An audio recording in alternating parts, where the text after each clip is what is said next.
कैसे आप लोग? आई होप आप लोग बढ़िया होंगे और बढ़िया ढंग से पढ़ाई कर रहे होंगे।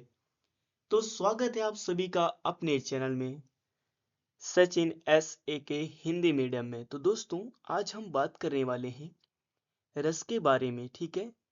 तो देखिए, सबसे पहले हम बात करते हैं आपको कितने रस टोटल पढ़ने होते हैं, ठीक है।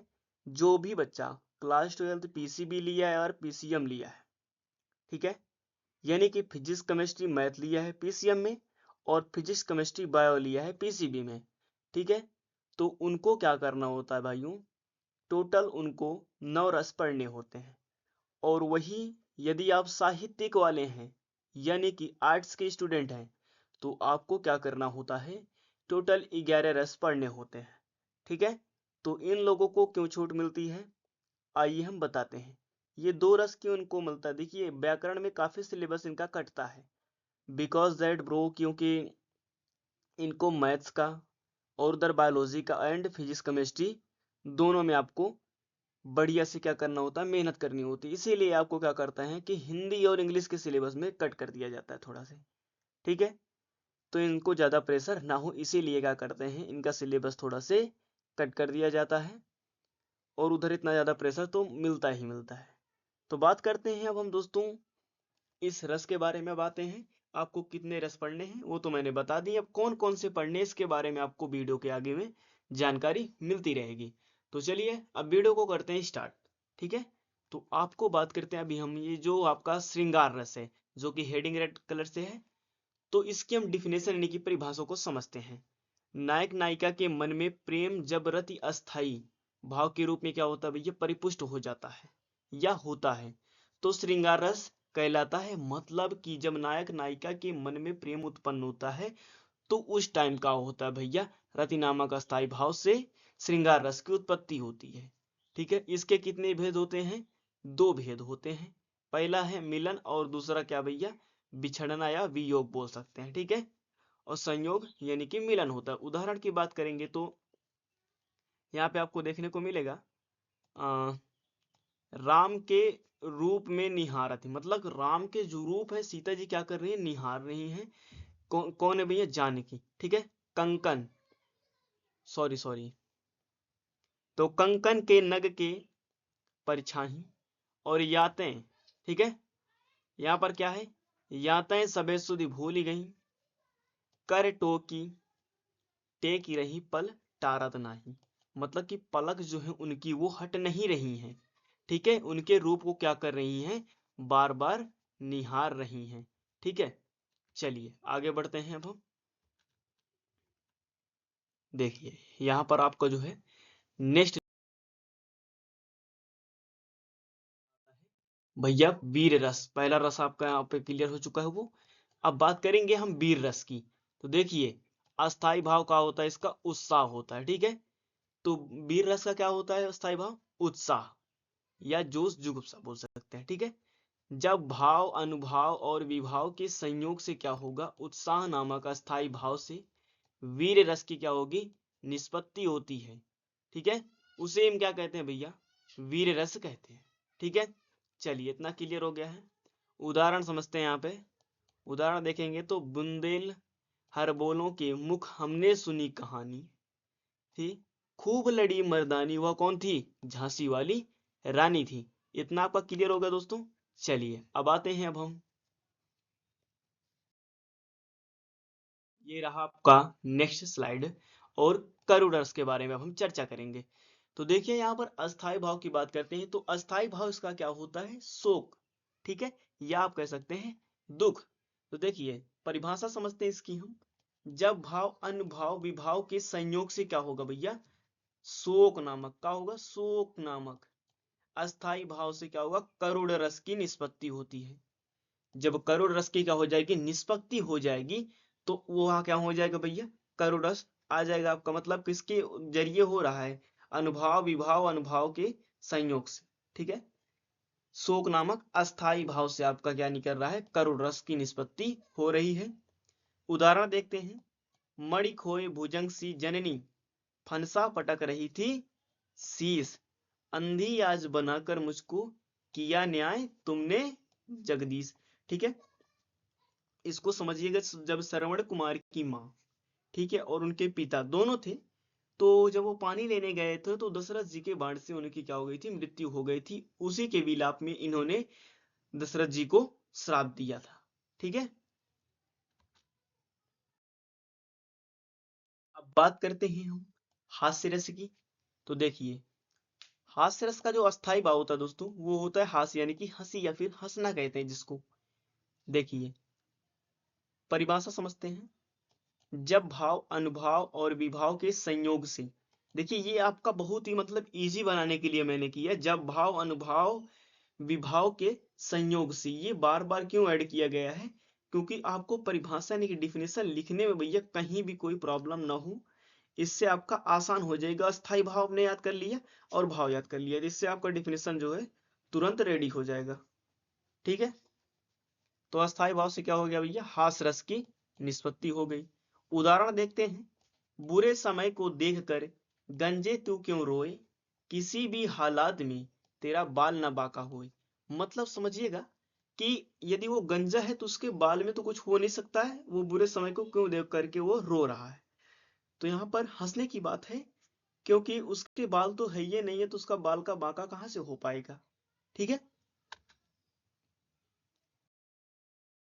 नेक्स्ट आपका जो है ये रौद्र रस भाई, ये आपका रौद्र रस, इसका मतलब होता है क्रोध। ठीक है, इसका स्थायी भाव क्या है, क्रोध है।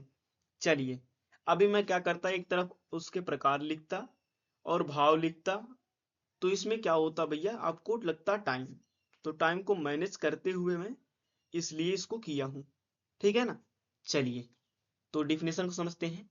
जब भाव, अनुभाव, विभाव के संयोग से क्या हो रहा है, क्रोध नामक अस्थाई भाव से रौद्र रस की क्या हो रही है भैया, निष्पत्ति हो रही है। ठीक है, निष्पत्ति ही लिखेंगे, उत्पत्ति नहीं लिखेंगे। ठीक है, चलिए उदाहरण देखते हैं। खून उसका उबल रहा था, ठीक है, मनुष्य से वह दैत्य में कहा भैया बदल रहा था। एक व्यक्ति है, उसका खून उबल रहा था, मतलब किसी बात को लेकर के वह गुस्सा हो रहा था, और वह मनुष्य से क्या कर रहा था, वो दैत्य में बदल रहा था। मतलब वो गुस्सा बहुत ज्यादा हो रहा था और उसका मुंह क्या हो गया था, पूरी तरीके से लाल हो गया था। कहने का अर्थ। नेक्स्ट है आपका भयानक रस। कौन सा रस है भैया, भयानक रस। ठीक है, देखिए जहां पर आपको किसी भी कंडीशन या स्थिति में समझिएगा कि आपको भय उत्पन्न हो जाए या डर उत्पन्न हो जाए, तो वहां पर क्या हो जाता है, भयानक रस। समझिएगा, इसकी परिभाषा को समझते हैं। जब भाव, अनुभाव, विभाव के संयोग से, इतना आपको पूरा आपको क्या करना है, रट लेना है। और भय नामक से क्या करना है, अस्थाई भाव से क्या हो जाएगा, भयानक रस की निष्पत्ति हो जाएगी, वहीं पर क्या हो जाएगा, भयानक रस कहलाता है, आप लिख सकते हैं। चलिए उदाहरण देखते हैं। घने जंगल में रात के समय शेर की दहाड़ सुनकर राही डर से कांपने लगा।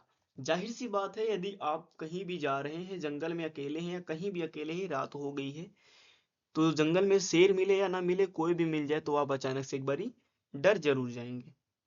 ठीक है, यहां तक आपका क्लियर, यानी कि भयानक रास्ता आपको समझ में आ गया है, जहां पर भय नामक अस्थाई भाव से क्या हो जाएगा भैया, भयानक रस से उत्पत्ति हो जाएगी, वहीं पर भयानक रस कहलाता है। उदाहरण, घने जंगल में रात के समय शेर की दहाड़ सुनकर राही डर से कांपने लगा।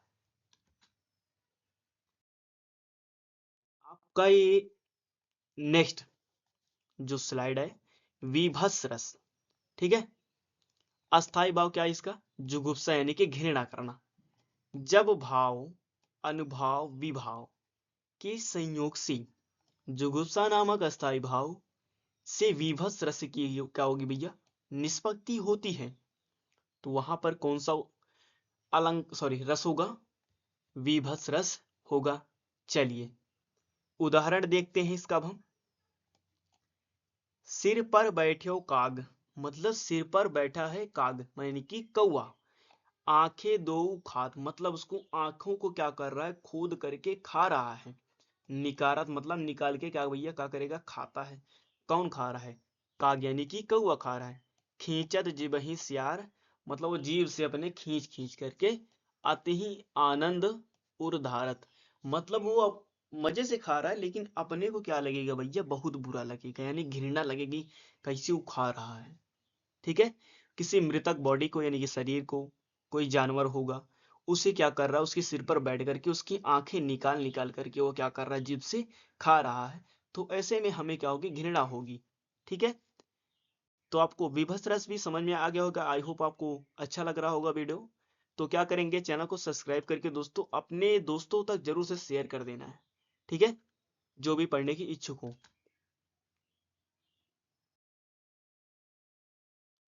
तो बात करते हैं अब हम अद्भुत रस की। ठीक है। अद्भुत यानी कि आश्चर्य या फिर अचानक से कोई भी घृणा हो जाए तो। चलिए, अस्थाई भाव क्या है भैया इसका, विस्मय यानी कि आश्चर्य। परिभाषा समझते हैं। जब भाव अनुभाव विभाव के संयोग से विस्मय नामक अस्थाई भाव का या भाव से अद्भुत रस की क्या हो जाए, निष्पत्ति हो जाए। ठीक है। चलिए उदाहरण देखते हैं इसका। अब हम उदाहरण क्या है, देख यशोदा शिशु के मुख में सकल विश्व की माया, मतलब यशोदा मैया जो है, कृष्ण की जी की बात हो रही है यहाँ पे, तो उनके मुख में सकल विश्व की देख माया, क्षण भर को वह बनी अचेतन, हिल न सकी कोमल काया, मतलब वो अचानक से एकदम जाम हो गई, पूरा विश्व ही उनके मुख में माया के रूप में उनको दिख रहा था। ठीक है, मतलब उनके मुख में ही विश्व की माया नजर आ रही थी, इसीलिए यशोदा जी एक पल के लिए, एक क्षण के लिए वो विरामावस्था में हो गई, यानी कि आश्चर्य हो गया उनको।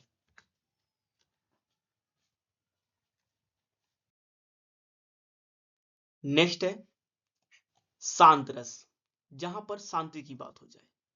अस्थाई भाव क्या है इसका, निर्वेद या फिर वैराग्य की बात करेंगे। ठीक है, स्लैश देकर के आपको शांति लिखा हुआ होगा।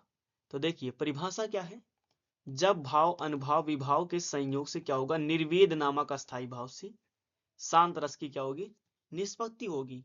तो वहां पर कौन सा रस होगा भैया, शांत रस तो होगा ना। चलिए उदाहरण देखते हैं इसका। अब हम मन रे तन कागद कहाँ पुतरा, गई बूंद बिनसी, जाए छिन में गर्भ कराए क्यों इतना। देखिए, मन रे तन कागज का पुतरा, मतलब एक कागज का पुतला, लागे बूंद बिनसी जाए छिन में, मतलब तुम यदि बारिश की बूंद भी आप पर पड़ जाए तो आप फट जाएंगे। ठीक है, छिन मतलब कट फट जाएंगे। और गर्भ क्यों कर रहे हो इतना, मतलब कि आप समझिए, शांति बनाए रखिए, आप कागज के टुकड़े के समान हैं, यदि आप पर बारिश की बूंद भी पड़ जाए तो आप कट के छिन जाएंगे। ठीक है, तो इतना घमंड ना करना चाहिए, क्या करें, शांति बनाए रखें। ठीक है।